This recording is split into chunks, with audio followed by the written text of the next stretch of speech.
بادشاہ سلامت کا موڈ آج بہت اچھا تھا۔ وہ نوجوان وزیر کی طرف مڑا اور مسکرا کر پوچھا، تمہاری زندگی کی سب سے بڑی خواہش کیا ہے؟ وزیر نے شرما کر منہ نیچے کر لیا۔ بادشاہ نے کہا لگایا اور بولا، تم گھبراؤ مت، بس اپنی زندگی کی سب سے بڑی خواہش بتاؤ۔ وزیر گھٹنوں پر جھکا اور عاجزی سے بولا، حضور، آپ دنیا کے خوبصورت ترین سلطنت کے مالک ہیں۔ میں جب بھی یہ سلطنت دیکھتا ہوں تو میرے دل میں یہ خواہش پیدا ہوتی ہے کہ اگر اس کا 10واں حصہ میرا ہوتا تو میں دنیا کا خوش نصیب ترین انسان ہوتا۔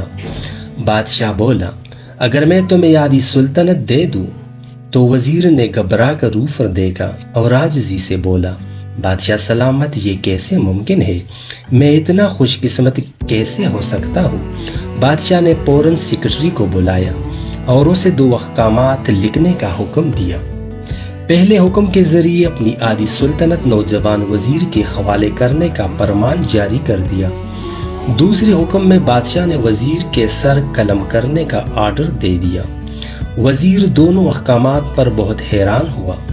بادشاہ نے احکامات پر مہر لگائی اور وزیر کی آنکھوں میں آنکھیں ڈال کر بولا، تمہارے پاس 30 دن ہے۔ تم نے اس 30 دنوں میں صرف 3 سوالوں کے جواب تلاش کرنے ہیں۔ اگر تم کامیاب ہو گئے تو میرا دوسرا حکم منسوخ ہو جائے گا اور تمہیں آدھی سلطنت مل جائے گی، لیکن اگر تم ناکام ہو گئے تو پہلا حکم خارج سمجھا جائے گا اور دوسرے حکم کے مطابق تمہارا سر قلم کر دیا جائے گا۔ وزیر کی حیرت پریشانی میں بدل گئی۔ بادشاہ نے اس کے بعد فرمایا کہ میرے 3 سوال لکھ لو۔ وزیر نے لکھنا شروع کر دیا۔ بادشاہ نے کہا، پہلا سوال، انسان کی زندگی کی سب سے بڑی سچائی کیا ہے؟ دوسرا سوال، انسان کی زندگی کا سب سے بڑا دھوکہ کیا ہے؟ تیسرا سوال، انسان کی زندگی کی سب سے بڑی کمزوری کیا ہے؟ اب وزیر نے دونوں پروانے اٹھائے اور دربار سے دوڑ لگا دی۔ اس نے اسی شام ملک کے دانشور، ادیب، مفکر اور ذہین لوگ جمع کیے اور ان کے سامنے یہ سوالات رکھ دیے۔ ملک بھر کے دانشور ساری رات بحث کرتے رہے، لیکن وہ پہلے ہی سوال پر کوئی خاطر خواہ جواب نہ دے سکے۔ وزیر نے دوسرے دن دانشور بڑھا دیے، لیکن نتیجہ وہی نکلا۔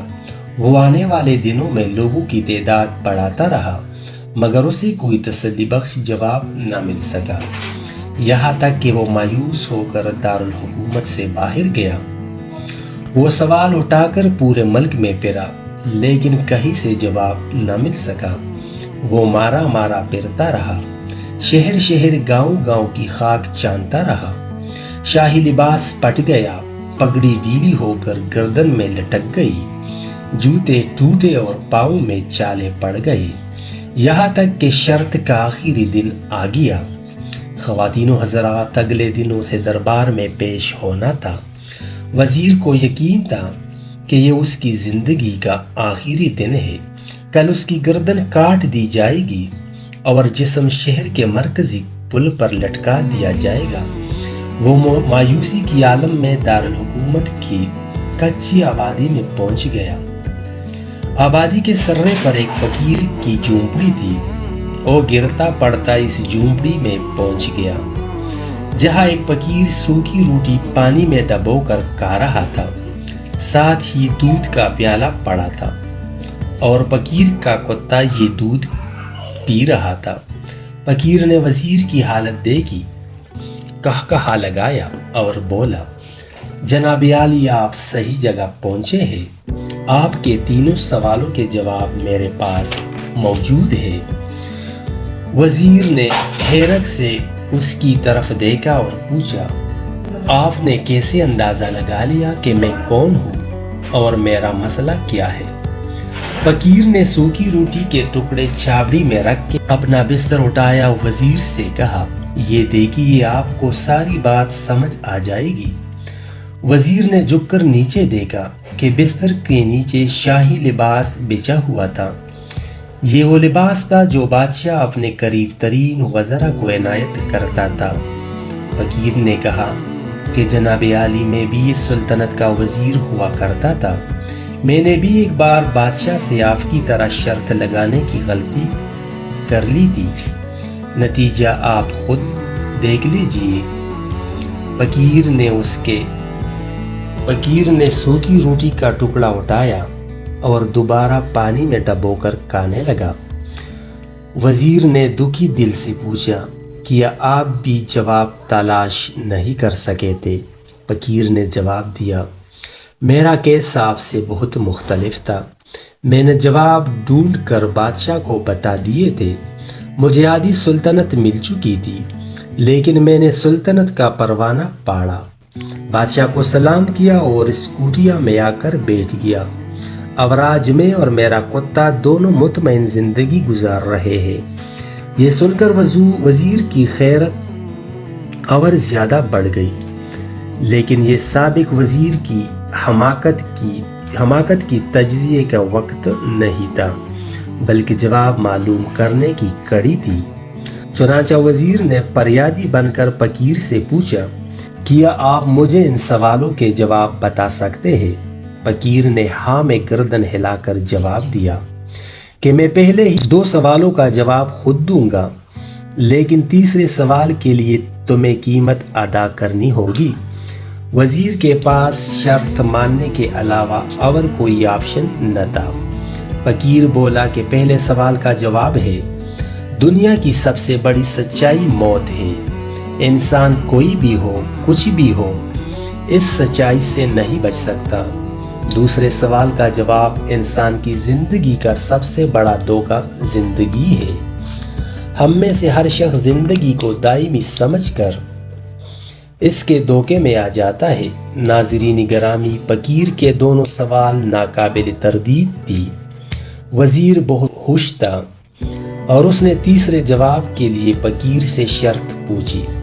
فقیر نے کہا لگایا اور کتے کے سامنے سے دودھ کا پیالہ اٹھایا، وزیر کے ہاتھ میں دیا اور کہا کہ آپ کو تیسرے سوال کا جواب اس وقت تک نہیں دوں گا جب تک آپ یہ دودھ نہیں پیے۔ وزیر کے ماتھے پر پسینہ آ گیا اور اس نے نفرت سے پیالہ زمین پر رکھ دیا۔ وہ کسی قیمت پر بھی کتے کا جھوٹا دودھ نہیں پینا چاہتا تھا۔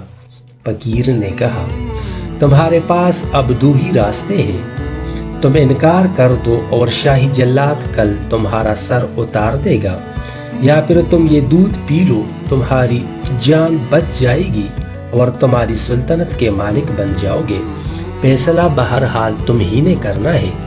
وزیر ایسی شش و پنج میں پھنس گیا کہ ایک طرف زندگی اور آدھی سلطنت تھی اور دوسرے طرف کتے کا جھوٹا دودھ تھا۔ وہ سوچتا رہا یہاں تک کہ جان و مال جیت گیا اور عزت نفس ہار گئی۔ وزیر نے پیالہ اٹھایا اور ایک ہی سانس میں دودھ پی لیا۔